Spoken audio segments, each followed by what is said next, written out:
ಆಶೀರ್ವಾದಗಳು ನಿಮ್ಮ ಆಶೀರ್ವಾದವೇ ನನಗೆ ಸಿಗಲಿ ಅಂತ ಹೇಳ್ತಾ ಇವತ್ತು ಕರ್ನಾಟಕದ ತಾಯಿಕೋಟಿ ಅಂತಾರಾಷ್ಟ್ರೀಯ ವಿಶ್ವ ಮಹಿಳಾ ದಿನಾಚರಣೆಯನ್ನ ಆಯೋಜನೆ ಮಾಡಿದ್ದಾರೆ.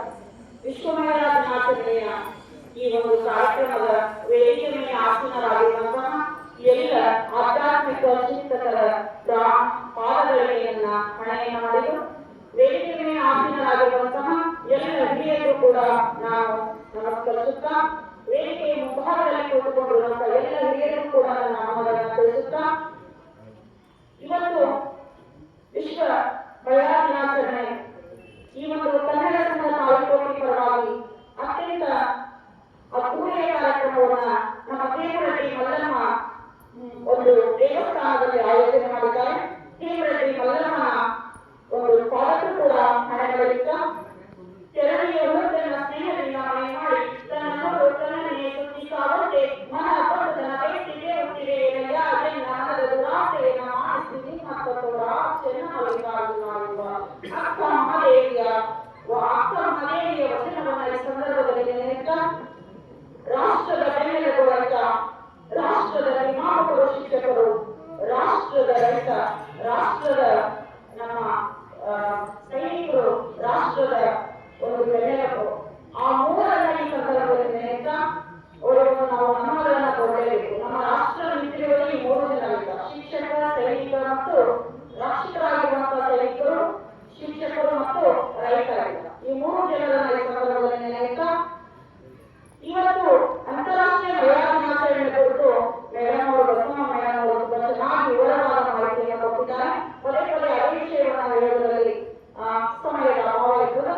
ಇವತ್ತು 6 ಜನ ಸಾಧಕಿಯನ್ನ ನಮ್ಮ ಕನ್ನಡ ಸಂಘ ತಾಳಿಕೋಟೆಯನ್ನ ನಮ್ಮೆಲ್ಲರನ್ನು ಗುರುತಿಸಿ ನಮಗೆ ಅತ್ಯಂತ ಅಭಿಮಾನದ ಸನ್ಮಾನವನ್ನು ಕೊಟ್ಟಿದ್ದೀರಿ. ಈ ಅಭಿಮಾನದ ಸನ್ಮಾನಕ್ಕೆ ನಾವು ಸದಾ ಚಿರಋಣಿಯಾಗಿದ್ದೇವೆ. ಈ ಸಂಘಕ್ಕೆ ಅನಂತ ಕೋಟಿ ಪ್ರಣಾಮಗಳನ್ನ ಈ ವೇದಿಕೆ ಮುಖಾಂತರ ಅರ್ಪಿಸ್ತಾ ಇದ್ದೇವೆ. ಸಾಧನೆ ದೊಡ್ಡದಲ್ಲ, ಸನ್ಮಾನ ದೊಡ್ಡದಲ್ಲ, ಅವರ ಅಭಿಮಾನ ದೊಡ್ಡದು.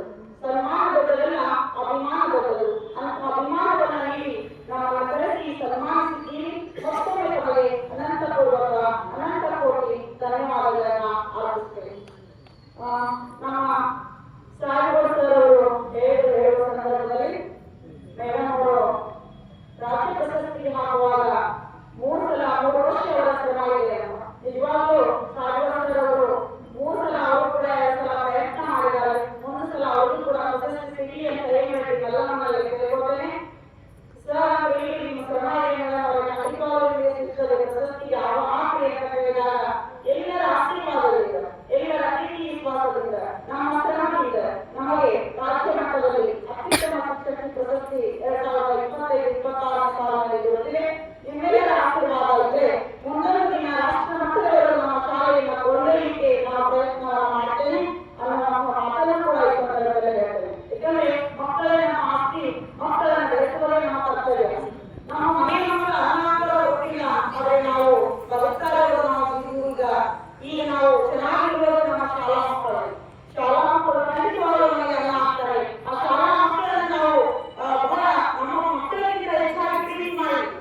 ನಾವು ಖಂಡಿತವಾಗಿ